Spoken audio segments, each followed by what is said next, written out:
नमस्कार प्यारे बच्चों। आज का जो हमारा टॉपिक है उसका नाम है relations and function.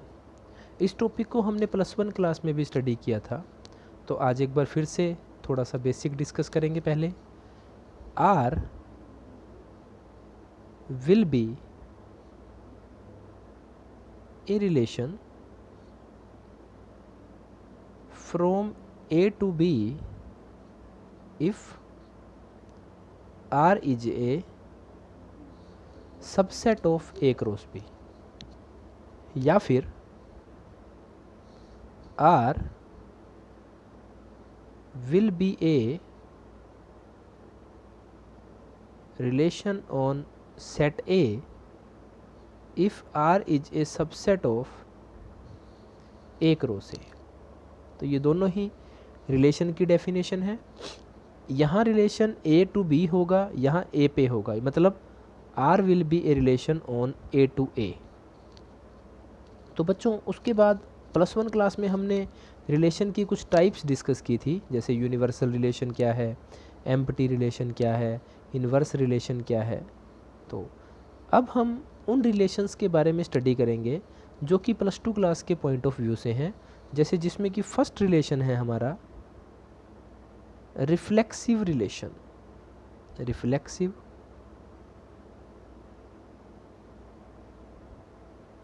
Relation. Second relation है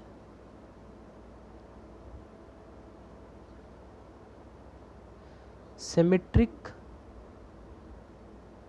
रिलेशन। और थर्ड रिलेशन जो हम डिस्कस करेंगे उसका नाम है ट्रांजिटिव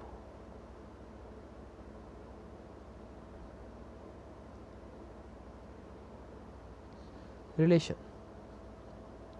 तो देखिए रिफ्लेक्सिव रिलेशन क्या है। For all a belongs to a must belong to R. मतलब हर एक एलिमेंट अपने आप से रिलेटेड हो।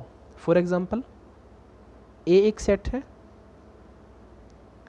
जिसके एलिमेंट है 1 2 3, और आर एक रिलेशन डिफाइन है 1 1 2 2 3 3 1 2।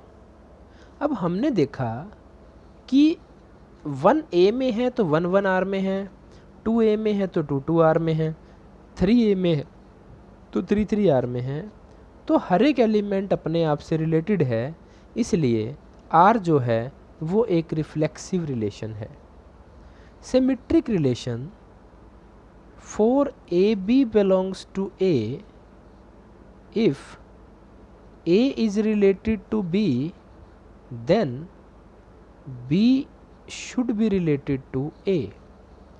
मतलब अगर ए एलिमेंट बी एलिमेंट से रिलेटेड है तो बी एलिमेंट को ए एलिमेंट से रिलेटेड होना चाहिए। अगर मैं इसी एग्जाम्पल को स्टडी करूं तो देखिए 1 2 आर में आया है तो 2 1 भी आर में होना चाहिए। अगर 2 1 आर में नहीं है तो ये जो रिलेशन हमने यहाँ स्टडी किया ये एक सिमेट्रिक रिलेशन नहीं होगा। अगर मैं इसी एग्जाम्पल को यहाँ स्टडी करूँ कि ए एक सेट है जिसके एलिमेंट हैं 1 2 3 और आर इसमें एक रिलेशन डिफाइन है 1 1 1 2 1 1 2 2 3 3 1 2 2 1। तो ये जो रिलेशन आप देख रहे हैं ये एक सिमेट्रिक रिलेशन है, क्योंकि अगर इसमें ए बी आर में से बिलोंग करता है तो बी ए भी आर से बिलोंग करता है। जैसे 1 1 का रिवर्स यही होगा, 2 2 का रिवर्स यही होगा, 3 3 का रिवर्स यही होगा, लेकिन 1 2 का रिवर्स 2 1 होगा। अगर 1 2 आर में है तो 2 1 भी आर में है। थर्ड रिलेशन है बच्चों transitive relation. For A b c belongs to A if a B belongs to R, b c belongs to R, then a c must belong to R. अगर a b R से belong करता है, b c R से belong करता है, तो AC को भी R से बिलोंग करना चाहिए। अगर ऐसा नहीं है तो रिलेशन ट्रांजिटिव नहीं होगा। फॉर एग्जाम्पल A एक सेट है 1 2 3, R एक रिलेशन है 1 1 2 2 3 3 1 2 2 3। अब यहाँ हमने देखा अगर 1 2 है 2 3 है तो 1 3 को भी होना चाहिए था, लेकिन 1 3 क्योंकि इस रिलेशन में नहीं है इसलिए ये रिलेशन ट्रांजिटिव रिलेशन नहीं है। यहाँ हम एक इम्पोर्टेंट रिलेशन की बात करेंगे जिसका नाम है इक्विवेलेंस रिलेशन। बच्चों इक्विवेलेंस रिलेशन का मतलब है a relation is equivalence if it is reflexive, symmetric and transitive. अगर एक रिलेशन रिफ्लेक्सिव है, सिमेट्रिक है और ट्रांजिटिव भी है तो वो रिलेशन इक्विवेलेंस रिलेशन होगा। मतलब अगर आपको ये प्रूव करना पड़े कि कोई रिलेशन इक्विवेलेंस रिलेशन है तो आपको उसे रिफ्लेक्सिव भी प्रूव करना होगा, सिमेट्रिक भी प्रूव करना होगा और ट्रांजिटिव भी प्रूव करना होगा। तब आप ये प्रूव कर पाएंगे कि वो रिलेशन इक्विवेलेंस रिलेशन है। तो बच्चों कुछ एग्जाम्पल्स की हेल्प से हम इस टॉपिक को और क्लियर करने की कोशिश करते हैं। देखिए फर्स्ट एग्जाम्पल,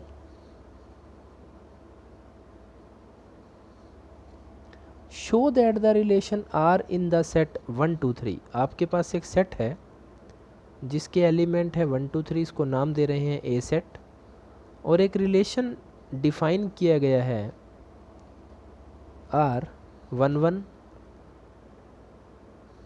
2 2 3 3 1 2 2 3।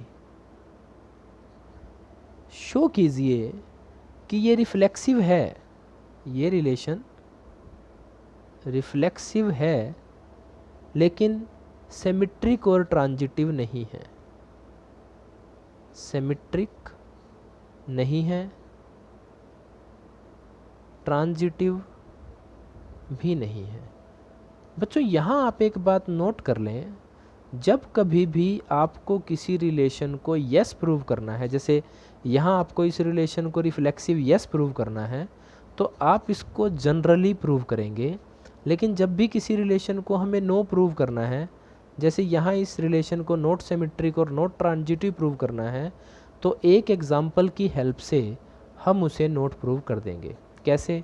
देखिए यहाँ हमने देखा 1 जो है वो ए सेट से बिलोंग करता है और 1 1 आर में है, 2 ए सेट से बिलोंग करता है और 2 2 आर में है, 3 ए सेट से बिलोंग करता है और 3 3 आर में है।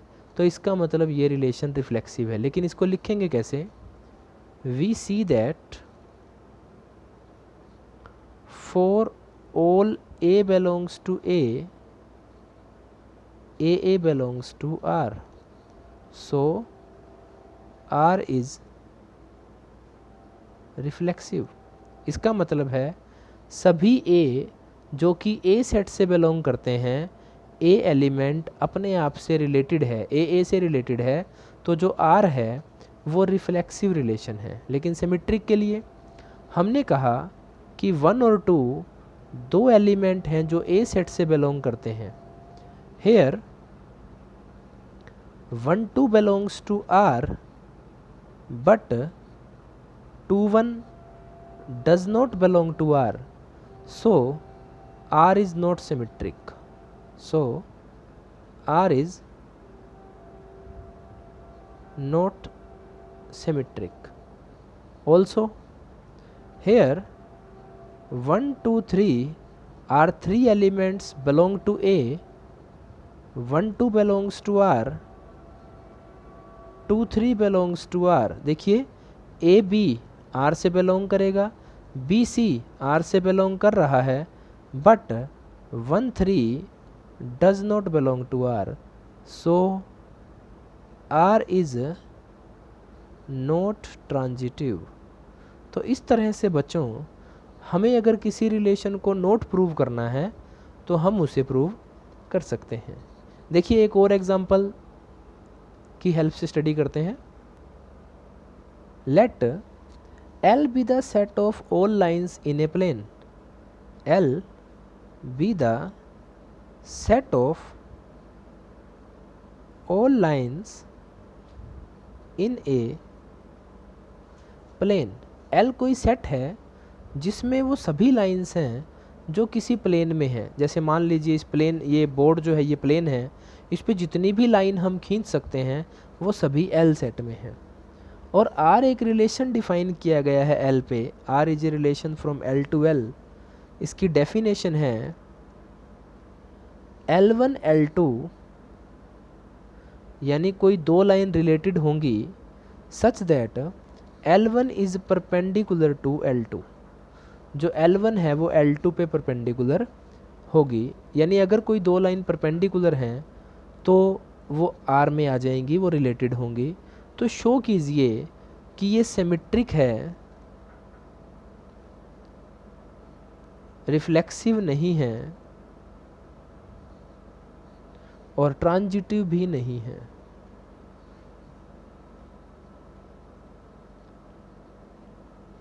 तो देखिए जब हमें किसी रिलेशन को यस प्रूव करना है तो हम उसे जनरली प्रूव करेंगे। कैसे?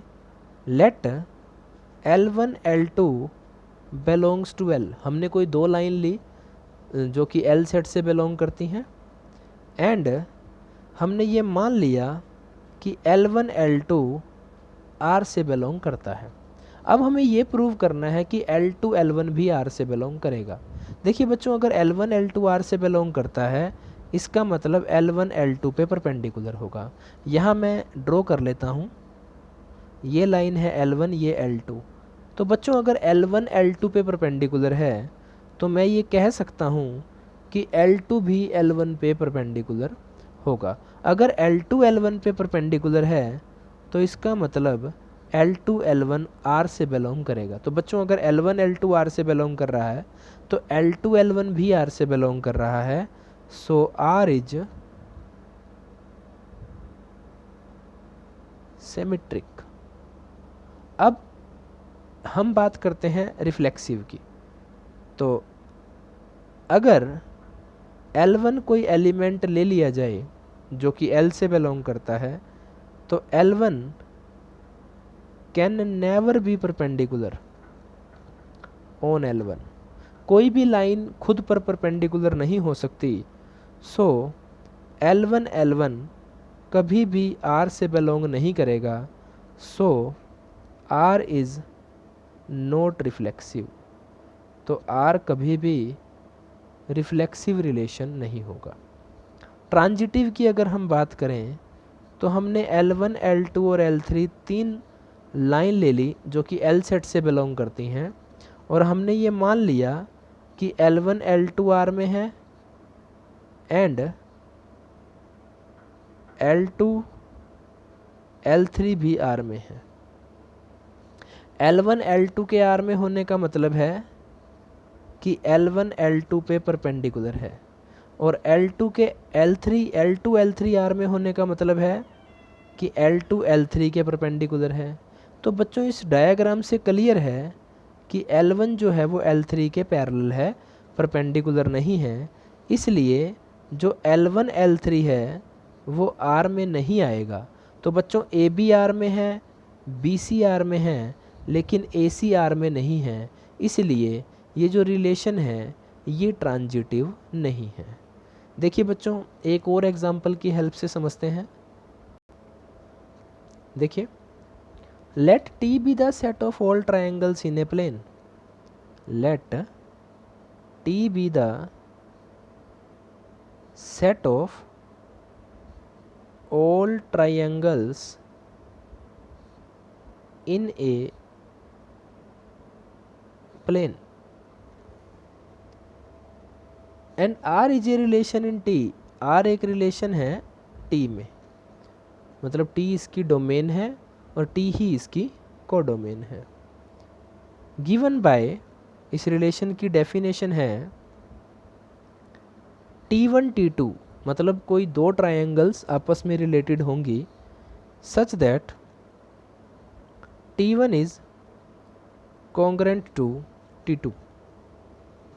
अगर कोई दो ट्रायंगल कॉन्ग्रेंट हैं तो वो रिलेटेड होंगी, तो आप शो कीजिए कि R एक इक्विवेलेंस रिलेशन है।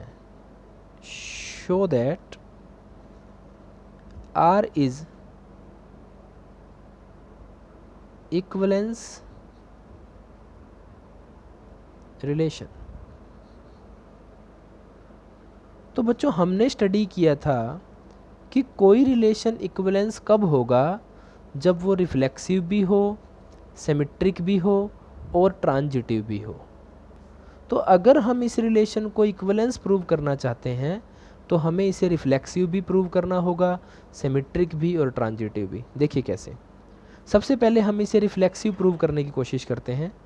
लेट T1 कोई ट्राइंगल है जो T सेट से बिलोंग करती है। वी नो दैट, अब हमें ये पता है कि हर एक ट्राइंगल अपने आप के कॉन्ग्रेंट होती है, यानी T1 is congruent to T1। हमें कहा गया कि अगर T1 T2 के कॉन्ग्रेंट है तो T1 T2 R में आ जाएगा। तो अगर T1 T1 के कॉन्ग्रेंट है तो हम ये लिख सकते हैं कि T1 T1 will belong to R, so R is reflexive relation. उसके बाद हमें प्रूव करना है जो रिलेशन हमें मिला है वो सिमेट्रिक है। सिमेट्रिक के लिए हम दो एलिमेंट कंसीडर करेंगे। Let T1 T2 belongs to T and हम ये मान लेंगे कि T1 T2 R से बिलोंग करता है। तो बच्चों अब हमें ये प्रूव करना है कि T2 T1 भी R से बिलोंग करता है। देखिए कैसे। अगर T1 T2 R से बिलोंग करता है इसका मतलब T1 T2 के कॉन्ग्रेंट है। अगर T1 T2 के कॉन्ग्रेंट है तो T2 भी T1 के कॉन्ग्रेंट होगा। अगर T2 T1 के कॉन्ग्रेंट है तो T2 T1 R से बिलोंग करेगा। तो देखिए अगर T1 T2 R से बिलोंग कर रहा है तो T2 T1 भी R से बिलोंग कर रहा है, सो R इज सिमेट्रिक रिलेशन। यही सिमेट्रिक रिलेशन की डेफिनेशन हमने पढ़ी थी। थर्ड पार्ट हमें प्रूव करना है कि जो R है वो इक्विवेलेंस रिलेशन है, सॉरी ट्रांजिटिव रिलेशन है। उसके लिए हम तीन एलिमेंट कंसीडर करेंगे। T1 T2 T3 T से बिलोंग करते हैं और साथ में हम ये मान लेंगे कि T1 T2 R में है एंड T2 T3 भी R में है, और हम ये प्रूव करेंगे कि T1 T3 भी R में है। तो देखिए अगर T1 T2 R में है तो इसका मतलब T1 T2 के कॉन्ग्रेंट है।